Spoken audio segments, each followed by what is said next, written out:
எந்த மனிதனையும் முருகன் விபரீதமாக தேர்ந்தெடுக்க மாட்டார். தெய்வ அருள் யார் மீது விழுகிறதோ அவரின் வாழ்க்கையின் ஒரு கட்டத்தில் ஒரு தெய்வீக மாற்றம் நடக்க ஆரம்பிக்கும். அந்த மாற்றத்திற்கு பின்னாலே பல காரணங்கள் இருக்கும். இன்று முருகன் உன்னை தேர்ந்தெடுத்ததற்கான முக்கிய 10 டிவைன் காரணங்களை நீங்கள் அறிந்து கொள்ளப் போகிறீர்கள். உன் மனம் இயற்கையாக நல்லதை விரும்புகிறது. முருகன் ஆறுமுகன், ஆரம், அன்பு, ஒழுக்கம்.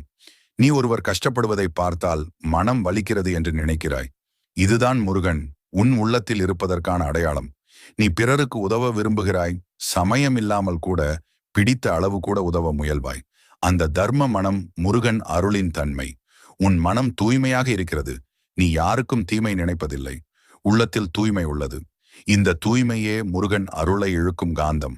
துன்பத்தை அமைதியாக தாங்குகிறாய். பிரச்சனைகள் வந்தாலும் உள்ளத்தில் நம்பிக்கை விடுவதில்லை. இந்த சமயத்தில் அமைதி முருகன் தரும் தைரியம்.